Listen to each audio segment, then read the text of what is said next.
The sound kicked in just after midnight, not in your face or loud, but there in the dry, silent stretch near the southeast border of Burkina Faso. It was impossible to miss. Something mechanical and high-pitched, cutting through the darkness. Then, chaos rained from the sky in a matter of seconds. A single unmanned drone, deadly quiet and flying low, locked onto a convoy crawling through the bush. No markings, no signals, no headlights. Inside, armed mercenaries were decked out with Western gear, encrypted comms, heavy-duty rifles, high-end night vision. They never stood a chance. The lead vehicle was gone in one blinding flash, blown to pieces. The second one burst into flames and flipped. The rest tried to scatter, but it was far too late. The drone circled back. Then again, and again. By the time boots hit the ground, all that remained was smoke and scorched earth. Initially, no one knew what was happening. What kind of drone was it? Who gave the green light? Where did they even get the target coordinates? Then the truth began to surface. Traoré himself had ordered the strike. The drone, a foreign prototype of North Korean origin, was tricked out with Russian tech, an AES encrypted targeting system, dead accurate. The intel was pulled from intercepted comms and satellite triangulation out of Mali and Nigeria. This was more than payback. It was a statement, a warning to mercenaries, a warning to the ones bankrolling them, and most of all, a wake-up call to every African nation still pretending the fight for sovereignty hadn't already landed on their doorstep. But Burkina Faso wasn't playing defense anymore. It was taking the fight to them. And for the first time in decades, Western intelligence admitted this one had caught them off guard. The scene was brutal. Burned bodies, vehicles reduced to twisted metal. But what investigators discovered in the rubble stunned everyone, especially senior officials. These were not random militiamen. They were professionals. Their tactics were sophisticated, their weapons new, their equipment high-end, foreign supplied, and expensive. Scattered among the rubble were American-made rifles with biometric locks. French satellite radios, still connected to encrypted networks. Tactical maps in English, highlighted with Burkinabe resource sites. Then came the real shock. Fingerprints from surviving gear matched Nigerian nationals, former special forces operatives. Some had only just left elite military units, but they weren't under official orders. No military tags, no insignias, no ID, just ghosts. Highly trained, highly paid ghosts. The rest of the story was told by the money trail. Satellite tracking of financial transfers led to offshore accounts in the Caribbean, routed through shell companies out of Abu Dhabi, London, and Paris. This wasn't some rogue freelance mission. It was organized, funded, approved. But by who? That answer grew darker. Intercepted voice recordings from satellite phones kept repeating one code name, Falcon Hand. Traore's intel team had seen it before, linked to prior sabotage operations in the Sahel. A name used when dirty work needed to stay clean, when operations required total deniability. And then one final detail flipped everything. One of the dead mercenaries had a phone still working in his pocket.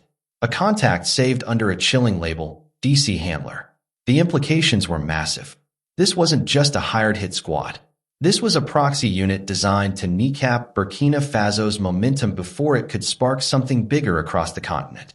Captain Ibrahim Traoré called an emergency session of the AES Council. The room was tense. Then he said 5 words that would define everything that followed. If they send ghosts, we send thunder. The decision to strike wasn't made lightly. Traoré is a soldier, but not the reckless kind. He doesn't fire drones based on whispers. But this time, the intel was crystal clear and chilling. 2 nights before the drone strike, Burkina Faso's signals intelligence picked up an encrypted call. It bounced off 3 towers, one in Nigeria, one in Ghana, and one right in Ouagadougou.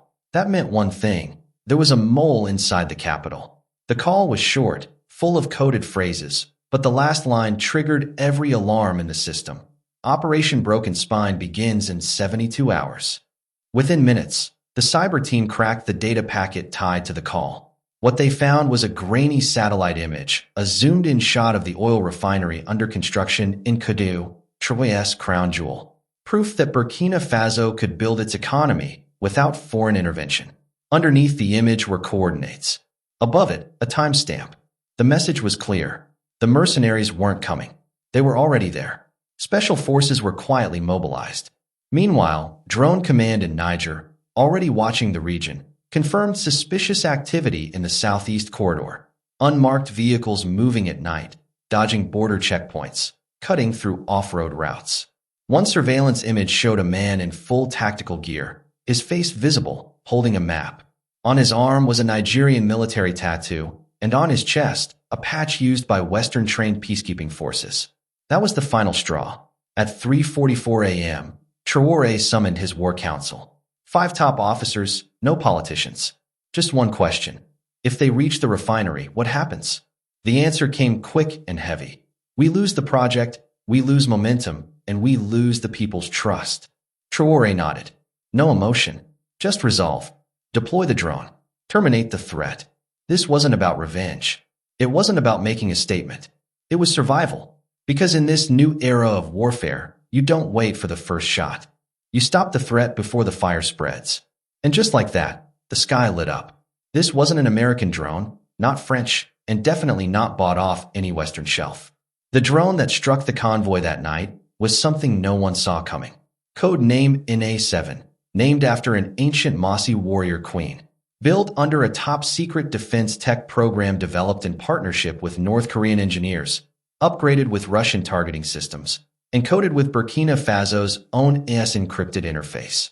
The NA7 could fly over 800 kilometers without refueling. But this version had a single purpose: wipe out threats before they even got close. It had already been quietly tested in northern Mali with help from EES allies. Armed with 2 precision heat-seeking missiles and a custom-designed fragmentation warhead, it was built to destroy armored convoys without damaging critical infrastructure. The perfect weapon for modern defense. And that night in southeast Burkina Faso, the NA7 did exactly what it was made to do. But it wasn't just the drone that stunned Western analysts. It was how fast it all went down. 12 minutes. That's all it took from the moment the order was given to launch. AI systems fed live border data and identified the targets instantly. The drone hit hard, hit clean, 0 civilian casualties, 0 second chances. When U.S. satellite feeds confirmed the aftermath, analysts at AFRICOM were reportedly speechless. One was overheard saying, "Whatever they used, we don't have anything that precise in the field." And just like that, the game changed. Burkina Faso, a country once brushed off as technologically behind, had just shown the world it could launch a fully autonomous, high-tech strike using non-Western tech and do it flawlessly. No American support, no French oversight, no strings attached. The strike was public. The explosion, impossible to deny. But from Abuja, Nigeria's capital, nothing. No statement, no press release, no outrage, just silence. But inside Nigeria's state house, panic. President Tinubu's national security team was caught completely off guard. Intelligence agencies were scrambling, trying to identify the bodies, but they hit a wall. Most of the men had been wiped from official records months ago. No military orders, no public affiliation. But biometric scans confirmed what no one wanted to hear. They were former Nigerian elite soldiers, now working as Black Ops mercenaries. And it got worse. Early internal reports showed several of them had trained at a foreign-run facility in Senegal, a known hub for private security contractors with Western funding ties. So why didn't Nigeria say anything? Because any answer was dangerous. If Abuja admitted these men were theirs, they risked a full-blown diplomatic crisis with Burkina Faso and its EES allies. If they denied it, they'd still have to explain how Nigerian-trained operatives ended up on a secret sabotage mission in another sovereign nation. Caught between scandal and exposure, the Tinubu administration chose silence. But the world didn't stay quiet. African media lit up. Outlets in Mali, Niger, and Nigeria asked the question out loud.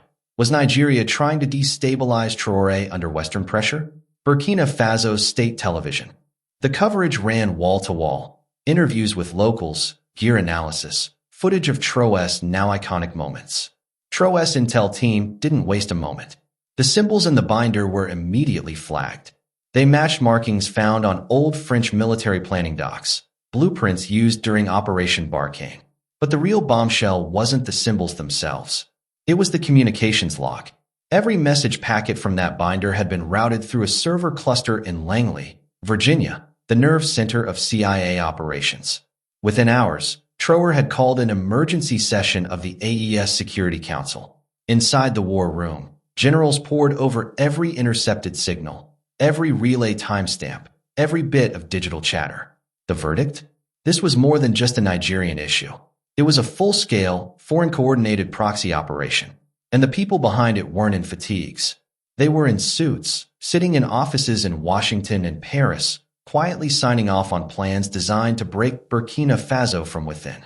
Why? Because Traore had crossed every line they thought was untouchable. He nationalized oil, kicked out French troops, refused IMF loans, and declared loud and clear that Africa was no longer for sale to the West.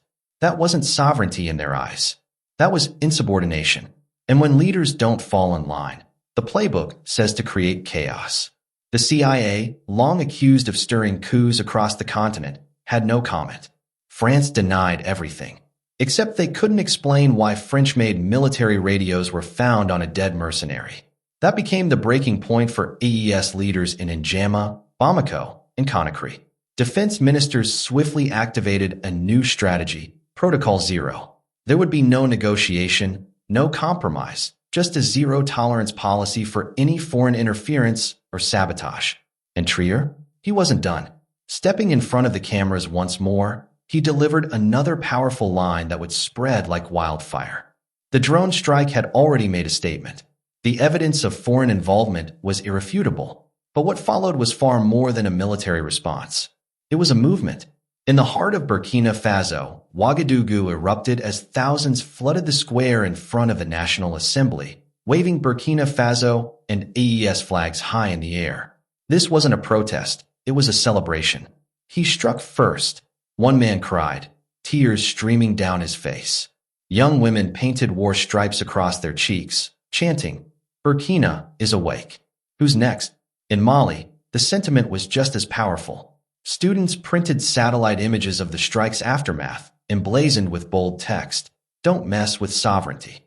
In Nigeria, the homeland of the mercenaries, the reaction was raw, yet tinged with heartbreak. Many were furious, betrayed by their own government's silence. Others, however, were devastated, realizing their brothers had been used as pawns in a game they never consented to.